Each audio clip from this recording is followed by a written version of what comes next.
When virtual reality is blended with traditional welding training, it appeals to the new learner. And I often say that what you have to do is you have to teach them what they need to know the way they want to learn it, because we know the new learner learns differently. And so we can argue about that, we can say that bothers us, but the right thing to do is learn how they want to learn and use the tools and techniques that helps them learn quicker. And virtual reality helps do that. First of all, it has a video game appeal. I say a video game appeal because it's more than a video game, because it actually transfers the skills to the shop, but it's got an environment and it immerses you in the environment. He's looking at the weld piece here and he can look around his environment. And we have different environments we can put on, whether it's a shipyard or in a racing environment or in an actual weld school. This happens to be an ironworker environment. And it adds a little bit of interest and reality to it, and that helps. Besides that, it has a video game appeal because it actually tracks the movements and gives a score. So I'm going to have him make a weld. I'm going to take his cue off. Okay. Look down a little bit. There you go. And we're going to come over here.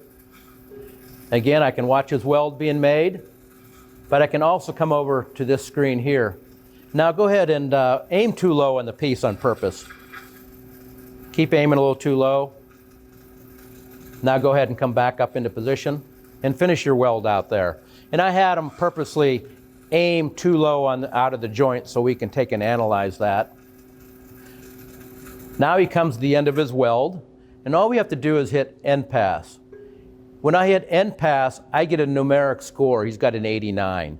That numeric score is very much like a video game. When you see people competing, what's your score? I want to do better. And you can get into that competitive mode, and that's really good, because if you can get a high score repetitively without any discontinuities, you can then go to the shop floor and make a good weld. So here he has an 89, which is a very, very good score, but we saw he had a little bit of trouble hitting that joint. And it's even pictured there where he went a little too low on the joint. And so that gives him instant feedback on what happened. So what we're going to do now is let him take corrective action. So over here on the action cues, I can give him an aim cue. He had trouble aiming. And so we're going to give an aim cue on that. So we'll give him a new coupon. And now we're going to see what he sees. So actually look down a little lower. I want to see your there. And when he's got an aim cue on there, when he aims too high, it turns red. When he aims too low, it turns red. When he's right in the middle where he wants to be, it turns green. So go ahead and make a weld. Keep an eye on that aim cue. I'm going to give him the contact to work distance because I heard that sound. It bothered me a little bit, so I put that cue on. So now the coach can help him. See, I was helping him a little bit. I heard that noise. I didn't like that. And so I gave him another cue. Now we can take a look at all the lines are going almost nearly down the middle. He's making a very good weld there. If he were able to go to the shop floor and do that, he would have a good weld with no discontinuities in that. Sounds good, looks good. So you can see why it has that video game appeal, because it actually tracks your hand movement. It gives you the feedback. It tells you how to correct that. And now he hit end pass. He got another 89 score.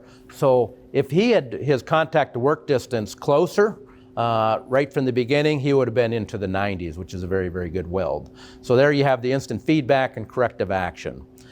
And then the other thing is just like I was collaborating with them, collaborative learning is very important for the new learners. They don't want to do things individually all by themselves. And really that's a good skill to learn when you go into the workplace, because we want people collaborating in the workplace. So it teaches people to interact, it teaches people to help each other in a constructive way. So when we teach virtual reality training, we always want to pair people up on the virtual reality, where you put two students on there, where one student's welding, just like we saw, the other student's doing what I'm doing, watching that weld, analyzing it, correcting it, talking to the individual, helping each other make a better weld. I'm actually learning more, and I retain the information longer as a coach than when I'm doing it. And that was an independent study by Iowa State University that did that. They actually mic'd the students and found out that their learning process improved, and the one doing the coaching actually learned more. Then you switch them. The coach becomes the welder becomes the coach. They reverse the roles, and they teach each other like that. And most importantly, when they go back into the shop floor, they continue their collaborative learning because they learn to coach each other. So that collaborative learning is the way the new learner wants to learn, but it's also a better way to learn and has skills that not only transfer to the shop, but has skills that transfer to the workplace.